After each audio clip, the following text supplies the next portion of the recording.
네, 오늘은 몇 개의 키워드가 있습니다만 그 중에서도 첫 번째 키워드는 조금 상세히 현장을 재현하듯이 좀 전해드리려고 합니다. 그 첫 번째 키워드는 이거예요. 트럼프 성추문 재판 생생한 현장 재현입니다. 자, 그리고 두 번째 키워드는요. 후보는 사퇴했는데 쏟아지는 표. 세 번째 키워드는 윤석열 대통령 싫어하는 한국의 30대 여성. 그리고 네 번째 키워드는 70살까지 일하는 토요다. 이고요. 다섯 번째 키워드는 당뇨병과 탄수화물입니다. 그리고 이제 오늘은 키워드가 좀 많이 있습니다. 오늘 이제 여섯 번째 키워드까지 있는데요. 여섯 번째 키워드는 자율주행 사기 혐의 조사받는 테슬라입니다. 이거 이제 테슬라 관심 있는 분들 이거 상당히 좀 주의 깊게 들어보셔야 되겠습니다. 자, 바로 갑니다. 첫 번째 키워드, 트럼프 성추문 재판 생생한 현장 재현입니다. 트럼프 전 대통령의 그 성추문 입막음 돈 의혹 사건 재판과 관련해서 지금 계속 진행이 되고 있는데 증인으로 나왔다라는 소식 어제 전해드렸죠. 당사자인 스토미 데니얼스가 증인으로 출석해서 그 증언한 그 내용이 연일 화제가 되고 있습니다. 트럼프 측의 입장에서 본다면 무엇보다도 아주 불편한 그런 상황이었겠습니다만은 그녀의 그 증언 내용은 여러 면에서 세계적인 관심을 끌고 있습니다. 우선 그녀는 그 시종일관 거침없는 태도로 증언을 이어갔습니다. 좀 너무한 거 아니냐, 좀 오버하는 거 아니냐라는 생각을 들 정도로 아주 거침없이 물어보지도 않는 말도 막 하면서 그렇게 증언을 이어갔다는 그런 전원입니다. 자, 스토미 데니얼스는 잘 아시는 대로 그 전직 성인 영화 배우이잖아요. 지난 2006년에 트럼프 전 대통령과 성관계를 가진 뒤에 입막음 대상이 됐다. 입막음 그 요청을 받고 내가 돈을 받았다. 이렇게 이제 얘기를 했는데 그 돈도 사실은 받고 싶지 않았지만 그 돈을 받고 합의를 해주지 않으면 마치 자기를 죽일 것 같은 그런 분위기였다. 이런 얘기까지 지금 하고 있는데요. 여하튼 이번에 그 증인석에 나왔는데 아주 화제를 낳고 있습니다. 검정색 드레스에 금발머리를 뒤로 묶고 이 재판장에 나온 그녀는 때때로 이제 트럼프 전 대통령을 똑바로 쳐다보면서 그 두 사람이 처음 만났던 당시의 상황도 아주 매우 구체적으로 묘사를 해서 설명했습니다. 스토미 데니얼스는 트럼프 전 대통령을 만나기 위해서 그가 묵고 있는 호텔의 스위트룸으로 올라갔을 때 그가 실크 소재의 그 파자마를 입고 있었다라고 구체적으로 말했습니다. 또 트럼프 전 대통령이 트럼프 전 대통령이 나온 그 잡지를 보여주면서 아주 거만한 그런 태도로 자랑을 했다라고 진술을 했습니다. 그래서 그 순간 살짝 짜증이 난 그 스토미 데니얼스가 누군가 이 잡지로 당신을 찰싹 때려야 되겠습니다 라고 말하자 트럼프 전 대통령은 잡지를 뚫뚫뚫 말아서 자신에게 주면서 그러라고 했고, 그래서 데니얼스는 실제로 그렇게 했다라고 말했습니다. 또 트럼프는 스토미 데니얼스에게 남자친구가 있느냐, 성인물 시장의 동향은 어떠냐 등에 대해서도 아주 상세하게 질문을 했고, 부인 멜라니아 여사와 결혼한 지 1년이 됐는데 나는 우리 부부가 같은 방에서 자주도 안 와 라고 그런 말을 했다라고도 증인석에 앉아서 진술을 했습니다. 이때 트럼프 전 대통령은 그냥 고개 팍 숙이고 안 쳐다보고 아래만 보고 있었습니다. 아울러 자신이 그 목욕탕에서 욕실에서 나왔을 때 트럼프 전 대통령이 침대에서 기다리고 있었다라면서 그 의도는 상당히 분명하게 보이는 거 아니냐라고 이렇게 막 강조를 했습니다.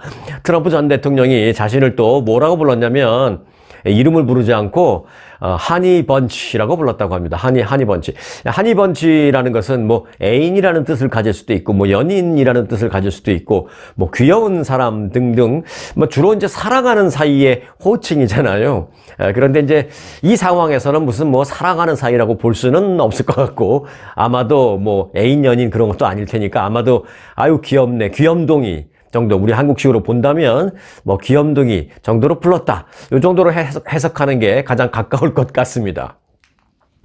여하튼 스토미 데니얼스는 증언을 이어가면서 어느 순간 스스로 좀 자가 발전하는 등 그런 모습을 보이면서 필요 이상으로 구체적인 묘사를 좀 오버해서 하기도 했습니다. 그래서 가끔 어떤 그 성적인 세부 내용들을 너무나 노골적으로 막 설명을 하고 막 그러기도 했습니다. 그러자 이에 후안 머천 판사는 좀 짜증나는 그런 표정을 때때로 좀 지으면서 스토미 데니얼스에게 증인 질문에 대해서만 대답해 주세요 라고 이제 주의를 좀 주기도 했습니다.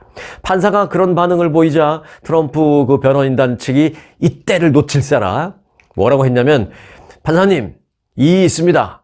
증인의 증언 내용은 재판과 관계없는 내용으로 일관되고 있고요. 오히려 재판에 불공평한 영향을 미칠 수 있습니다. 때문에 지금 증인의 증언 내용을 무효화해 주기를 요청합니다. 그건 이제 심리 무효 요청이라고 하는데요. 증인의 증언 내용을 무효화하는 심리 무효 요청을 합니다. 라고 이제 트럼프 변호인단이 했습니다. 하지만 이제 머천 판사는 트럼프 변호인 측의 그 심리 무효 요청은 받아들이지 않았는데요. 다만 그 무효 요청은 이제 기각을 시키면서도 하지만 증인은 말하지 않는 것이 더 나았을 것들이 여러 내용이 있다. 그 점에는 나도 동의한다. 라고 판사가 말을 했습니다. 자, 한편 이에 대해서 이 AFP 통신은요, 이날은 모두가 기다렸던 그 재판정 내에서의 대결이었다라면서 스토미 데니얼스와 트럼프의 대결이었다라고 말하면서 상당한 법적 중요성을 가지는 동시에 외설적인 성적인 내용들이었다라고 이제 증언 내용에 대해서 보도를 했습니다.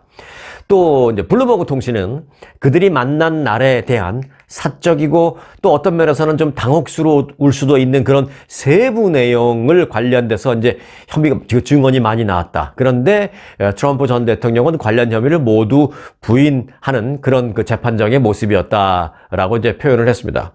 다만 이제 트럼프 전 대통령은 이날 재판에서요, 좀 동요하는 모습은 뭐 그렇게 보이지는 않았습니다. 그냥 좀 짜증나고 기분 나빠하고 보통 이제 짜증나는 모습을 주로 많이 보였고, 대신에 동요하는 모습은 별로 보이지 않았다라는 현장의 전언입니다.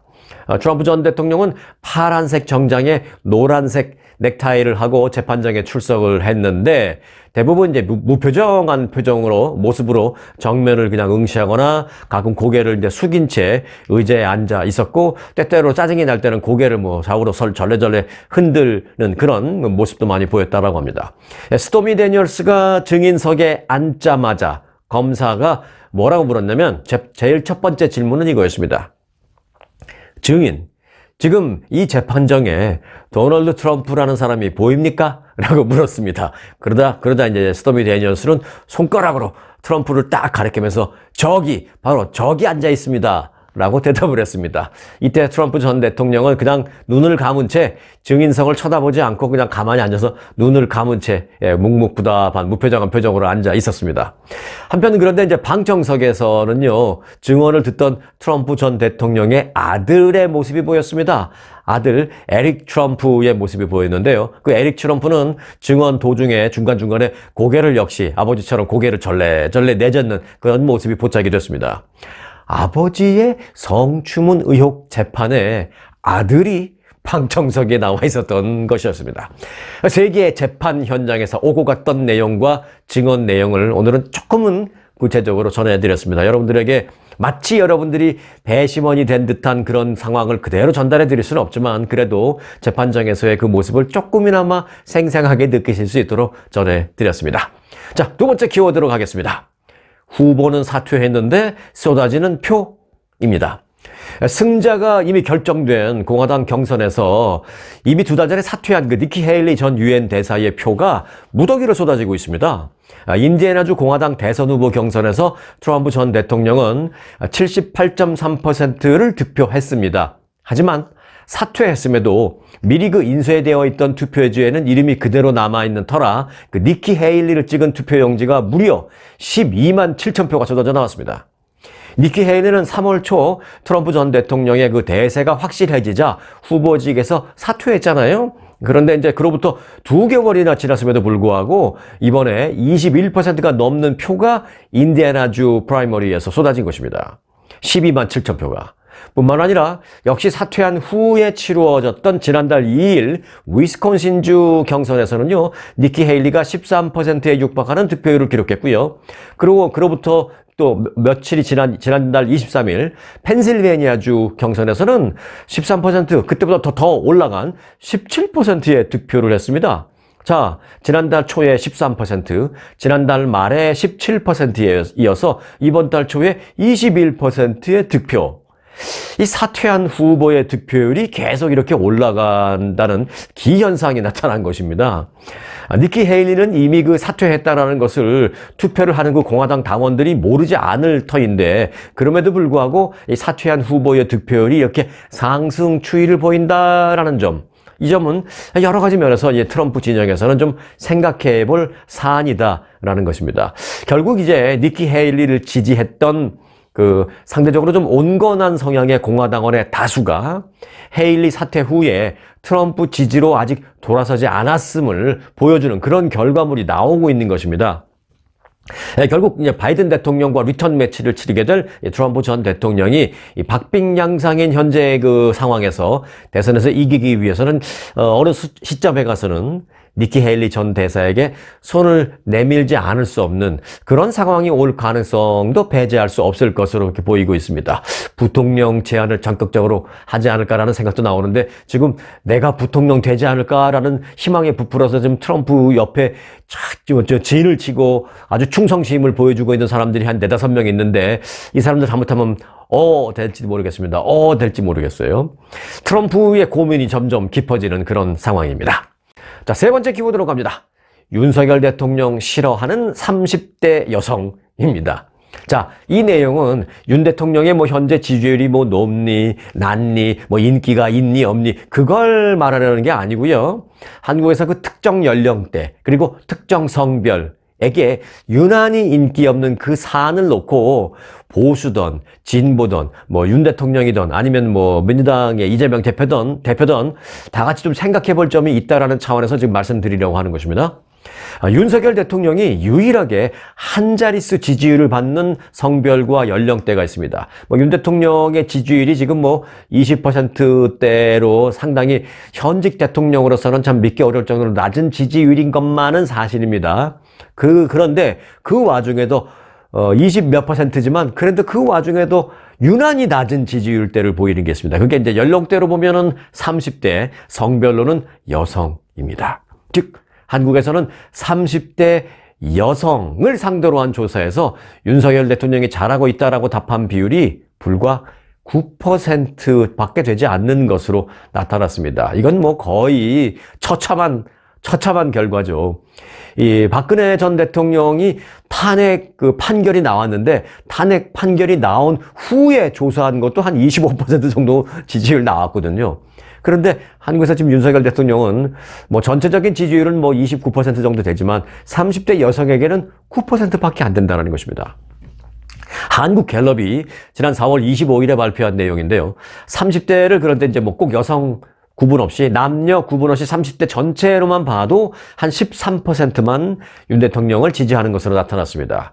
그리고 이제 40대의 경우를 보면 남녀 구분 없이 보니까 40대에서는 지지율이 11%밖에 또 이제 안 되는 것으로 나타났습니다. 결국 이제 30대 여성들이 특히 심하긴 하지만 30대와 40대가 남녀 구분 없이 그저 가장 강력한 반윤석열 세대, 조금 더 나간다면 반보수 세대라고 볼 수 있는 것입니다. 꼭 이제 윤 대통령만 놓고 그렇다라고 보기에는 그렇습니다만 바꿔 말하면 30, 40대가 매우 또렷한 반보수 표심을 보인다라는 조사 결과가 나온 것입니다.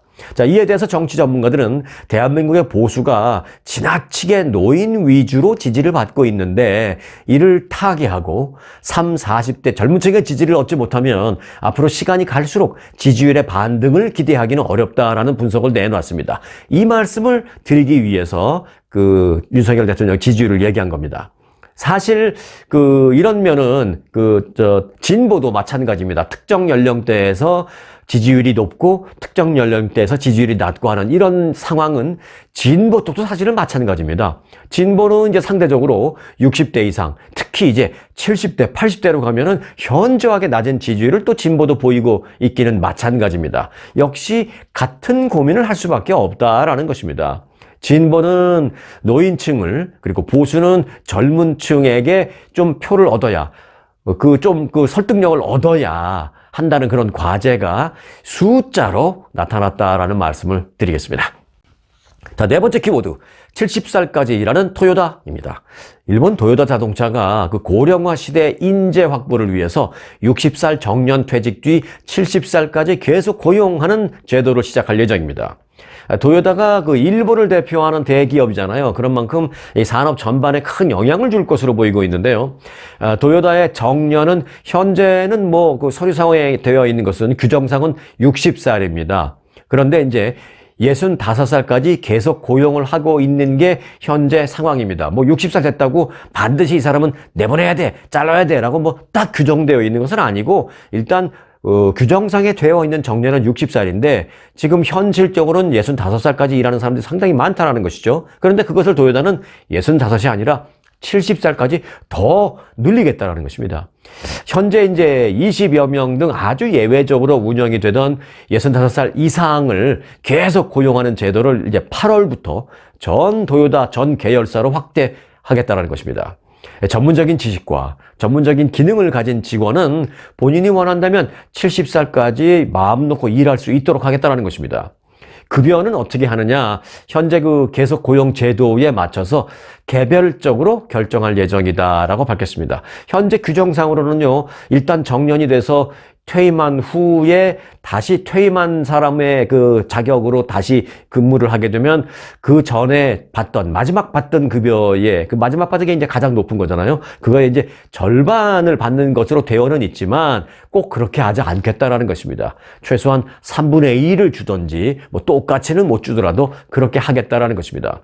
이와 관련해서 요미우리 신문은 도요다 그룹 계열사에서는 그 인증 부정 문제라든지 그러니까 인증을 제대로 받지 못했는데 받은 것처럼 뭐 도장 찍어 내보낸다든지 또는 품질에 대해서 여하튼 문제가 있는 그런 사안들이 이슈가 여러 차례 최근에 잇따랐습니다. 그래서 사업의 기초가 되는 그 인재를 키워서 기능을 제대로 전달하는 데에 이 시니어들의 역할이 필요하다. 그래서 우리는 그렇게 할 것이다 라고 도요다 그룹은 강조했습니다. 일본 정부는 현재 정년은 규정상으로는 60살, 60살이지만 지난 2021년에 고령자 고용안전법을 개정을 해서 내놨습니다. 이건 뭐냐면 60살이 넘어서도 각 기업이 직원의 고용을 알아서 가능한 한 70살까지 보장하도록 노력을 하라라고 강하게 권고하는 그런 개정안을 내놨습니다. 이런 제도 개선 덕분에 그 일본에서는요, 지금 65살에서 69살 사이에 65에서 69 그 사이에 2명 가운데 1명은 여전히 현직에서 일하고 있는 것으로 조사가 됐다라는 소식입니다. 시니어들에게 많은 생각할 점, 그리고 많은 대기업들에게 좀 생각할 점을 메시지를 던지는 도요다의 행보입니다. 초특급 아주투어 모국 관광, 우렁쌈밥, 대통밥과 꼬막 정식, 대명 롯데호텔 저녁 만찬 뷔페, 초특급 호텔과 호텔 식사로 모시는 아주 투어, 세계 7대 자연문화유산 제주, 아주만의 초특급 롯데와 신라호텔, 금수강산 그리운 추억, 부산 해운대, 경주 설악산의 모국 관광, 친절하고 재밌는 가이드는 아주의 자랑, 먹기행, 맛기행, 호텔도 최고, 식사도 최고, 모국 관광은 역시 1등 아주 투어. 자, 5번째 키워드입니다. 당뇨병과 탄수화물입니다. 이 당뇨병이 있는 4, 50, 60대라면 탄수화물 섭취 비율이 높아질수록 사망률도 같이 상승한다라는 연구 결과가 나왔다는 것입니다. 그러니까 한국에서 나온 건데요. 한국의 그 세브란스 병원 연구팀은 당뇨병 유무에 따른 탄수화물 섭취와 이 사망률 간의 관계를 조사해서 국제학술지 임상영양이라는 학술지의 그 결과를 게재했습니다. 연구진은 한국인 유전체 역학조사 자료를 활용해서 40세부터 69세 사이의 연령층 무려 14만 3천 명의 데이터를 분석했습니다. 조사 결과 이 나이대에 있는 장년층 그 당뇨병 환자가 섭취하는 총 에너지 가운데 탄수화물의 비율이 69%를 넘으면 사망률이 급격히 올라가는 것으로 나타났습니다. 또 탄수화물 비율이 평소보다 10% 증가하면 사망률 역시 같이 10% 상승하는 것으로 나타났습니다. 자, 그 탄수화물은 그렇고요. 그 당류, 단짝지근한 거, 당류 섭취량도 마찬가지입니다. 당류 섭취량 증가 역시 사망률을 같이 높였는데요. 당뇨병 환자가 당류 섭취량을 1g 늘리면 사망률이 2% 상승했다는 것입니다. 특히 인공 감미료 등 그런 것, 인공으로 만든 감미료는 1g이 증가하면 사망률이 2%가 아니라 18%나 오르는 것으로 나타났습니다. 그냥 설탕보다 인공 감미료는 어마어마하게 더 나쁘다라는 것이죠. 이 탄수화물은요, 혈액을 타고 세포로 이제 운반이 돼서 주요 에너지원으로 쓰입니다. 꼭 필요한 필수 에너지원인 건 사실입니다. 하지만 과도하게 섭취될 때에는 인슐린 분비를 촉진시켜서 혈당을 급격히 높일 수 있다는 것, 뭐 다 잘 아시죠? 그렇기 때문에 이 당뇨병 환자는 이 탄수화물 섭취량을 적절한 수준에서 항상 유지하는 것이 가장 중요하다라고 전문의들은 얘기하고 있습니다. 이어서 6번째 키워드로 가겠습니다. 자율주행 사기 혐의 조사받는 테슬라입니다. 미국 검찰이요, 전기차 업체 테슬라의 주행 보조 기능과 관련해서 회사 측이 사기를 저질렀는지 수사 중이다 라고 로이터 통신이 보도했습니다. 이 보도에 따르면 연방 검찰은 회사 측의 그 주행 보조 기능 오토파일럿과 Full Self Driving, 이 FSD라고 합니다. Full Self Driving, 완전 자율주행을 의미하죠. 그 시스템을 소개하면서 소비자나 또는 투자자들을 기만했는지 속였는지의 여부를 집중적으로 연방 검찰이 수사하고 있다는 것입니다. 현재 연방 검찰이 적용 여부를 검토 중인 테슬라에 대한 혐의는 각 지역에 따라서, 미국은 이제 주정부에 따라서 조금씩 법이 다르잖아요. 그러나 그 각 주정부를 넘나들면서 거의 공통적으로 적용될 수 있는 법이 있는데, 그런 것들과 관련해서 예를 들어서 소비자를 오도했을 때 적용되는 법들, 전신 사기, 또 이제 증권 투자자들을, 주식에 투자하는 그런 사람들을 상대로 속였을 때 적용되는 일종의 증권 사기, 이런 것들은 주정부와 관계없이 어느 주를 가더라도 공통적으로 다 혐의가 적용됩니다. 그런 혐의로 이제 로이터 통신이 이제 적용을 한다라고 이제 보도를 한 것입니다. 이 테슬라 차량에 기본적으로 장착된 오토파일럿과 테슬라가 추가로 판매 중인 Full Self Driving, 이 FSD 시스템은 조항과 제동 및 조향이라는 것은 이제 핸들 조작을 말하는 것입니다. 핸들 이렇게 틀고 저리 틀고 핸들 조정, 스티어링 휠이죠. 그런 이제 한국말로는 이제 조향이라고 하는데 그 말이 더 어렵죠. 조향이란 말이. 여하튼 핸들링과 제동, 브레이크 잡는 거, 그리고 이제 차선 변경 등등을 이게 이제 도와주는 건 사실이지만 운전자의 주의가 완전히 필요 없는 그야말로 완전 자율 주행 시스템은 절대 아니라는 것입니다. 엄밀히 보면. 테슬라는 이제 공식적인 소비자 안내문 등에는 이런 기능이 작동 중일 때에도 언제든지 운전에 개입할 수 있는 상태를 유지하세요라고 문구는 쓰여져 있습니다. 하지만 이제 일론 머스크 테슬라 CEO는 그런 문구와는 관계없이 좀 위험한 발언들을 많이 했어요. 지난 2016년에 이제 오토파일럿 기능 등을 소개하면서 뭐라 그랬냐면, 테슬라는 도심 도로를 지나서 프리웨이까지 스스로 올라가서 주행을 합니다. 그리고 나서 프리웨이를 내려서 주차 공간을 알아서 찾아서 주차합니다. 라고 이렇게 말했습니다. 이거 솔직히 상당히 위험한 발언입니다. 그다음 일반 도로에서 스스로 고속도로를 찾아서 올라간다? 절대 그 자율주행에 맡기지 마십시오. 상당히 위험합니다. 그리고 프리웨이를 내려서 알아서 주차하도록 내깔겨 놓는다? 절대 위험합니다. 맡겨놓으면 안 됩니다. 그런데 이제 일론 머스크가 그런 식으로 막 발언을 한 거예요. 이런 게 이제 사기성이 있다? 적용을, 논의를 해보겠다는 것이죠. 2022년에 이 Full Self Driving 출시를 앞두고 일론 머스크는 또 이런 말을 했어요. 당신이 운전대를 건드리지 않아도 당신의 직장과 당신 친구의 집, 그리고 당신이 가고자 하는 식료품 집, 마켓까지 이동할 수 있게 이 차는, 테슬라는 해줄 것입니다. 라고 말했습니다. 이 역시 사실 좀 보더라인을 왔다 갔다 하는 위험한 발언이죠. 이와 관련해서 로이터 통신은 2022년 10월 검찰이 테슬라를 대상으로 조사에 착수했다 라고 처음 보도한 바 있는데요. 이번에 보도한 건 뭐냐? 검찰이 구체적인 형사 책임을 지우기 위해서 혐의를 정식적으로 검토하는 그 단계에 이르렀다라고 이제 로이터가 전한 것입니다. 과연 이제 조사 결과가 어떻게 나올지 굉장히 주목되는데요. 로이터의 관련 논평 요청에 대해서 연방 법무부는 언급을 거부했고, 예를 들어서 이제 무슨 얘기냐면, 수사가 진행 중인 것에 대해서는 언급할 수 없습니다. 한국에서는 많이 그렇게 얘기하잖아요. 미국도 마찬가지니까. 그래서 이제 언급을 거부했고, 테슬라는 이에 대해서 전혀 응답하지 않고 있다라고 로이터는 보도를 했습니다. 네, 오늘 보너스 뉴스 간단하게 하나만 딱 전해드리겠습니다. 제목도 짧습니다. 제목은 엄홍길입니다. 이 세계 최초로 히말라야 8,000m 고봉 16좌라는 것은 이제 18개 정상을 정복했다라는 것이죠. 16좌를 등정한 이 산악인 엄홍길 대장이 17년 만에 고산 등정에 또 도전해서 성공했다라는 것입니다. 미등정봉이라는 것은 뭐냐면 아직 한 번도 올라보지 않았던 곳이라는 것입니다. 아직도 엄홍길 대장뿐만 아니라 그 누구도 한 번도 올라가지 않은 그 그 꼭대기를 미등정봉이라고 합니다. 그 미등정봉 정복에 성공했다라는 것입니다. 해발 6,590m인 주갈이라는 그 정상에 등정에 성공했습니다.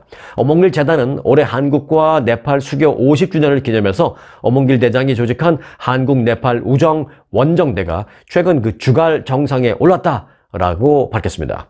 히말라야의 그 주갈 봉우리는요, 그동안 네팔 정부가 외국인들에게 한 번도 개방하지 않았던 곳인데 이번에 처음으로 한 네팔 수교 50주년을 기념해서 어몽길 대장에게 처음으로 개방을 했는데 이걸 어몽길 대장이 단번에 정상 정복해버린 것입니다.